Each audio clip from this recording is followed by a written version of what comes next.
First of all, can I get a show of hands for people who this is their first Ron Paul Institute Conference? All right, that's great. A lot of you guys. Makes me very happy to see that, and I really appreciate you coming out. I want to start with a couple of jokes. Who doesn't want to hear jokes on Saturday morning? So Donald Blinken, Antony Blinken, his son, that's the joke, no, just kidding. He was in Helsinki yesterday, and here's what he had to say. Today, Russia's economy is a shadow of what it was and a fraction of what it could have become had Putin invested in technology and innovation rather than weapons and war. And the funny part, of course, is if you've been following the debt ceiling and the fact that we're going to add $4 trillion to the debt, and the fact that Congress was walking hand in hand to approve an $886 billion military budget for next year.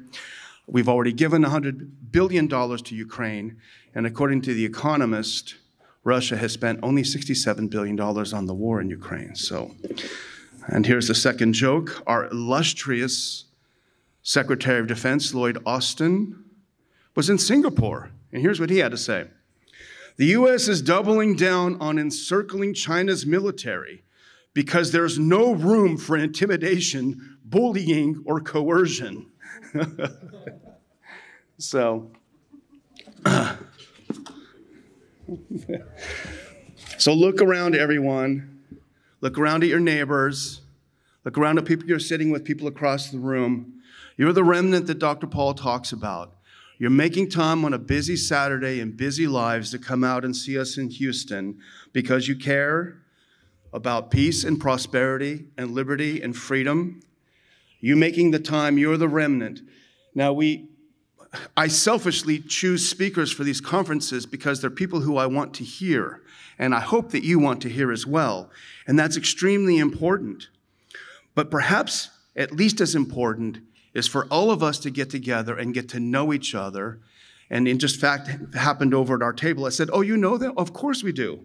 So this is what it's all about, in addition to hopefully learning a thing or two, is getting to know each other. And that's why we, of course, have a half-an-hour coffee break later. Everyone needs a little bit of pick-me-up, but it's also a chance to share notes and visit with people.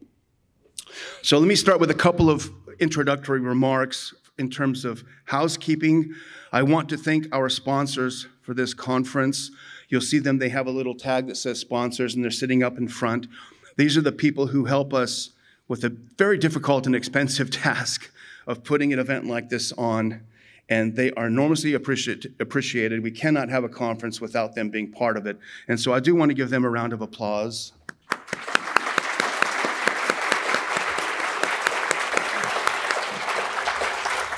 Future potential sponsors, please get in touch with me and we can talk about sponsoring your next conference. The sponsors do, of course, after this conference, have a special reception, and that will be at the Plaza Ballroom at 1 p.m. for the sponsors, and you'll see that you have a tag that says that. There's a special elevator on the left. It is not the great glass elevator, but it is a special elevator on the left to go to that event.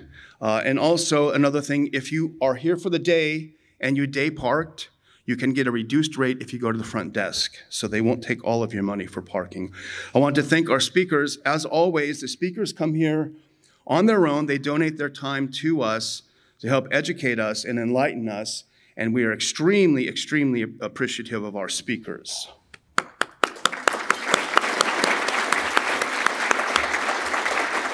I'd like to point out my colleague Adam Dick over here. Adam is the heavy who deals with the hotel and makes sure everything goes perfectly, and he's very much appreciated, and we could not do it without him. I do want to thank my family, who again is with us, helping us out. My children were little like this when we first started, and now they're all grown. My son is taking some time off, one of his rare days off in his new job. Ask him what he does. I won't say it up here. But I'm proud of him as well. And of course, most importantly is all of you, and I've thanked you before, but thank you, all of you who've come out to visit us today and hear what we have to say. So give yourselves a round of applause.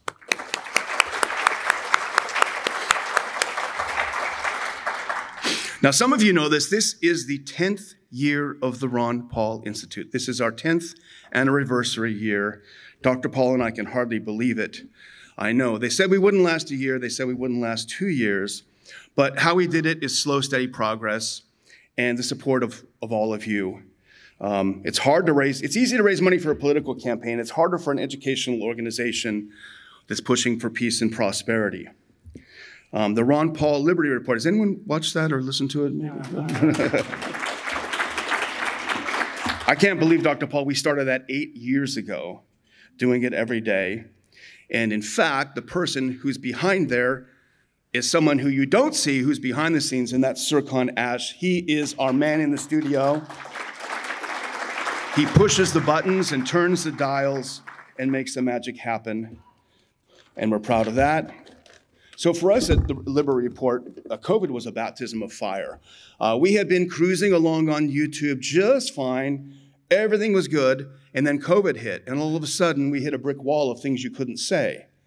And every day going in the studio, instead of a pure joy, for me at least, Dr. Paul was unfazed, but for me, it was a nightmare. I wondered, is this the day we're going to get canceled?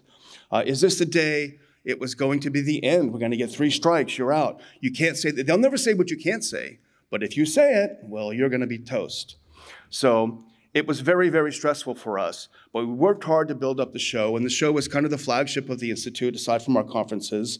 And last year, I think our hard work was rewarded because we were approached by Rumble, and they offered us a contract for exclusive content, and they said, we won't censor you. You don't have to worry about being cut off.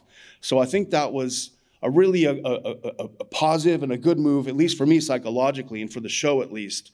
And last year, the Liberty Report was seen or heard by nearly 30 million people. So I'm pretty happy about that. I think we've held at least 12 conferences, and they've all been packed like this, so we're very happy about that as well. As many of you know, the Beltway organizations are a little bit different. They're all self-referential. Everyone is in a circle. They speak to each other only. Even those that are outside the mainstream are hilarious. I may be going out on a limb here, I read recently from someone I respect, in a way, but I won't say who it is. But I believe that what we're hearing about Ukraine may not be completely right. That's the Beltway mentality. And in fact, our good friend Ted Carpenter spent 37 years at the Cato Institute in the belly of the beast doing pretty good work. But he stepped on the third rail because he wrote something about Ukraine that didn't put a halo around their president's head. And he was fired after 37 years, a PhD, I think 17 books or something he's written. So that just shows you how it works in the Beltway, and that's why we're down here in Texas, because we don't play that way.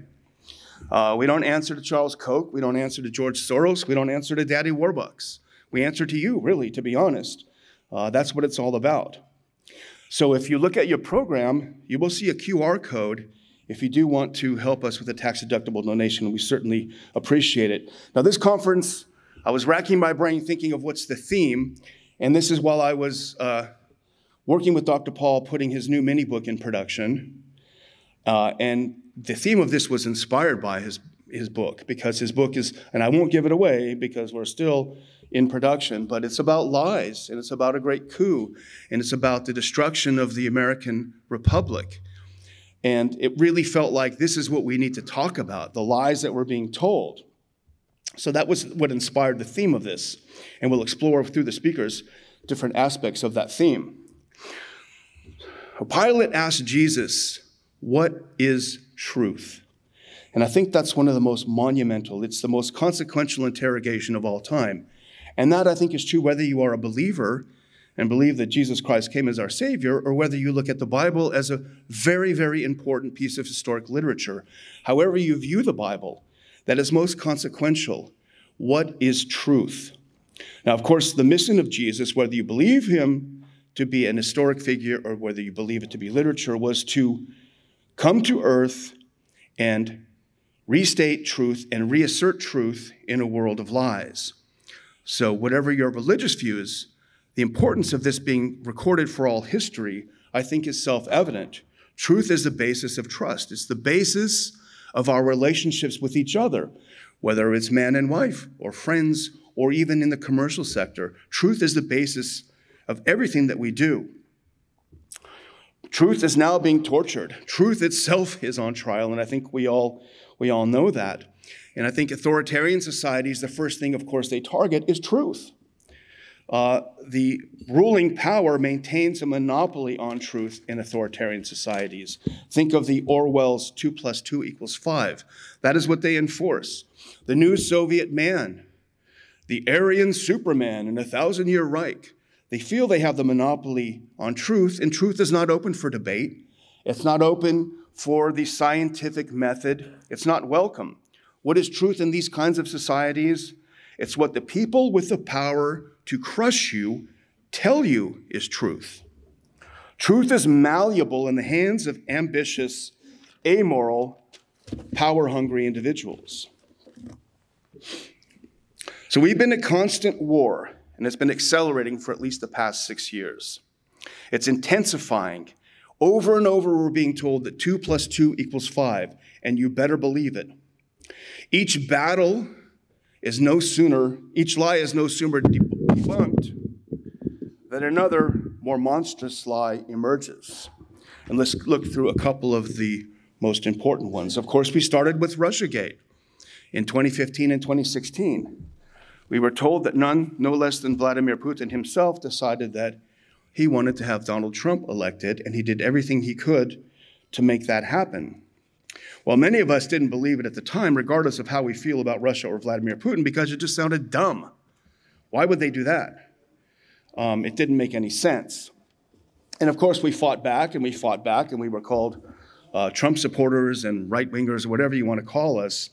That's what we were called. And then it's been definitively debunked. Now, most of us in this room didn't believe it from the beginning, whatever your views, but the Durham report told us, and we'll hear more from Peter Van Buren on that as well, it proved to us step by step that this was an FBI operation in collusion with another candidate, Hillary Clinton at the time, to get Hillary Clinton elected. The election was stolen, but it wasn't by Trump and Putin, it was by someone else. So it was an absolute massive lie. This is insane. And then came COVID in 2020. You're all gonna die. Don't take anything for it but remdesivir and a vent. That's your ticket out of here. And get your shot, especially the kids. That's what we were told. Well, of course, that was debunked as a lie, and many of us at the time saw it as such. And let me just show you something from a couple of items on that have come out just recently. And Dr. Paul and I were going to talk about this on a show, maybe we will next week. Researchers retracked over 300 COVID-era medical papers for scientific errors and ethical concerns. And now I'd like to say that every one of those was retracted because it pushed the fear factor, but that's not true. But many of them did. Many of them, they were rushing and racing to put out these reports and these scientific studies that were nothing of the sort. And here's another one that's very, very interesting, especially when they came for your kids with the jab. This is from Israel National News, which unfortunately the Israelis found themselves to be the guinea pigs of the world on this shot. But this is from Israel. Israel's health ministry, no young adults without pre-existing conditions died of COVID. And this just came out from in the last couple of weeks. Former member of the Knesset, Moshe Fagin, published on Twitter a health ministry response to queries regarding various coronavirus statistics. In the document, the health ministry clarified that no adults without pre-existing conditions who are between the ages of 18 and 49 at the time of their death died of coronavirus. So debunked. But then we came to January 6th. Of course, the great insurrection.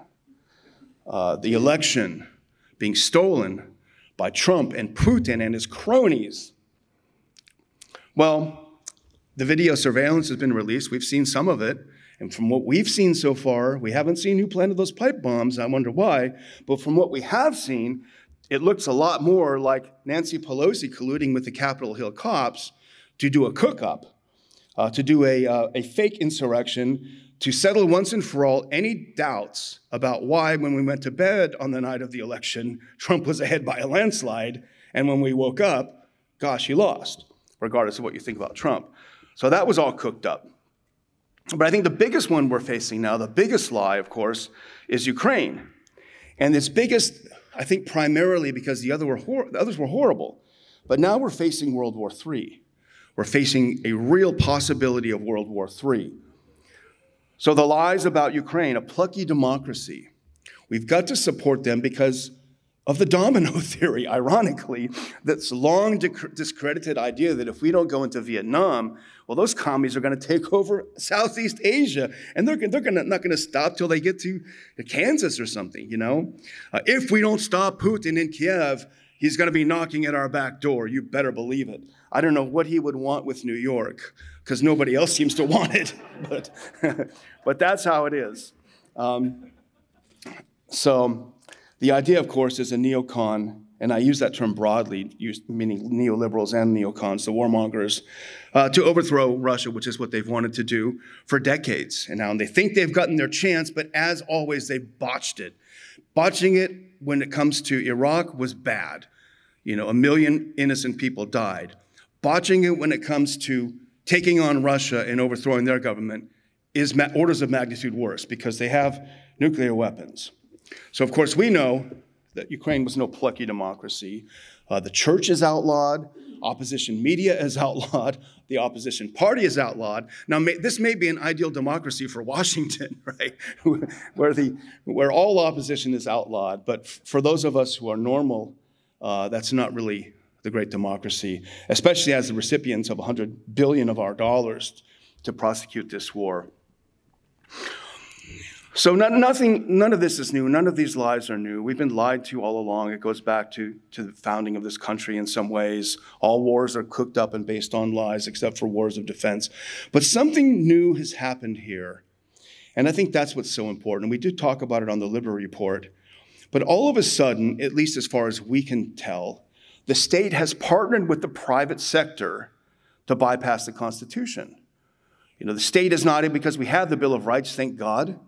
The state can't say, hey, you can't say that. So what do? They go to Google, they go to Twitter, they go to Facebook and Instagram and say, hey, you tell them they can't say that.